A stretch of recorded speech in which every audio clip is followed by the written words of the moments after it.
Right now, about 36 former Trump officials are discussing how to fend off the power of the former president in the upcoming 2022 and then 2024 elections. White House Communications Directors Alyssa Farah-Griffin, former Director of Cybersecurity and Infrastructure and the Security Agency Chris Krebs, former White House Chief of Staff General John Kelly. They were just a few who were on a conference call last week. And my next guest helped organize that call. Miles Taylor was the Department of Homeland Security Chief of Staff during the Trump administration. He is now co-founder and executive director of the Renew America movement.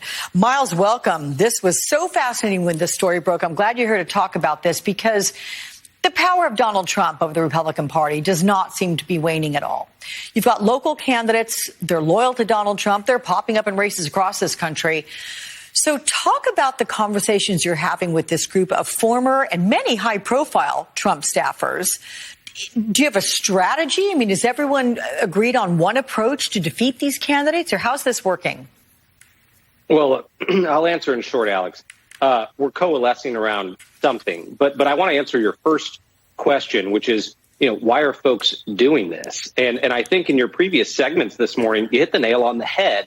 Is right now, the January 6th Select Committee is finding out that there was an explosive, systematic, end-to-end White House-driven effort to overturn what we know to be the most secure election in modern American history. That is damning. It's very concerning. And it's one of the reasons these folks are coming together is because the big lie didn't die after January 6th. It's actually going to be one of the biggest features of the midterm elections. In fact, my organization, Renew America Movement, has identified at least 75 congressional candidates for office this year who believe the election was fraudulent and it belongs to Donald Trump. That's really worrying. That's what brought these officials together. It's one of the things that we're looking at is how can we not only counteract Donald Trump's long-term political goals, but how can we in the short term prevent his Trump-endorsed extremists who believe in the big lie from winning election at the federal,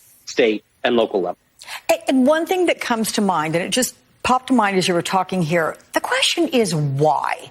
I'm going to ask you why you think when he talks about the big line, people cheer and lock them up and, we've got to overthrow the country, whatever they cheer in these rallies that he has. What did you witness when you were working in the Trump administration? Did people just listen to what he said? Did they ever go away and say, yeah, he's actually not speaking the truth or he doesn't make sense with what he wants us to do and yet still do it? I mean, what is that about? Yeah, I mean, this comes down to a phenomenon that's contagious cowardice. And what I saw day in and day out of the administration is people who knew better. That's why I got so frustrated. That's why I quit and protest, is because you'd go to these meetings, everyone would walk out of the Oval Office, they would look at each other, and they would say the guy is bleeping crazy, but then they would go about their jobs. There came a point where you had to go out there and just acknowledge it and break the contagious cowardice. Now, one of the reasons why we're pulling folks together is, it's been a year since the insurrection. And it's time for some of these ex-Trump officials who've been quiet to get off the bench. Now, I wouldn't blame any viewer who's watching right now from saying, who cares if ex-Trump officials come out? Who the hell is Miles Taylor? Who are these people? Who cares? I will tell you who cares, Alex. Donald Trump cares. And I've got evidence this week. As soon as this story broke that we were meeting, guess who doxed my phone number?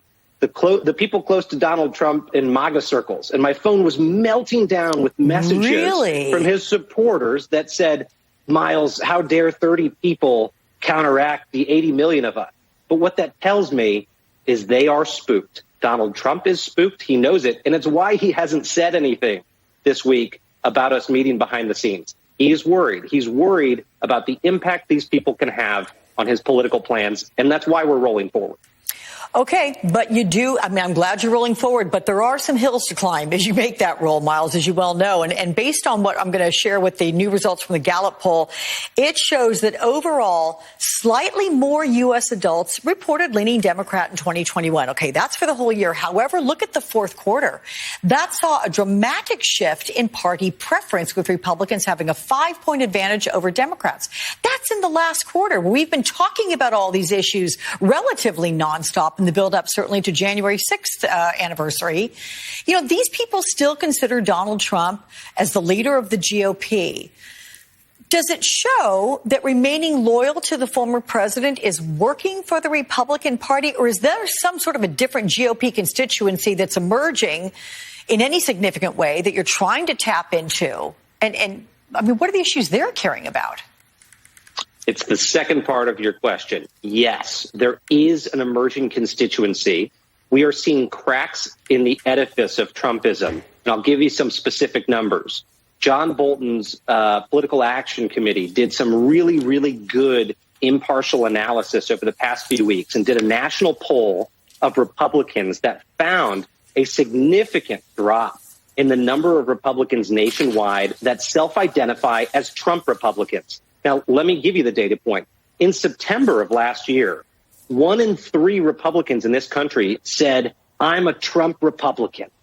When they just did this most recent poll, fewer than 1 in 10, or around 1 in 10 Republicans identified that way.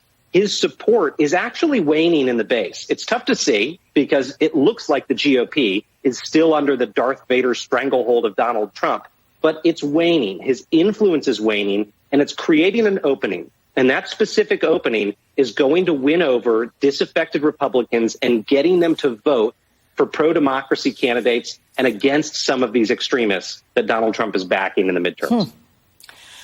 Okay, I'm going to believe you, Miles Taylor, because I always believe everything you're telling us when you come and talk to me. Please do so again very soon. I want to hear how this is all developing and what you guys are coming forward with, strategy and all of that. So appreciate your time.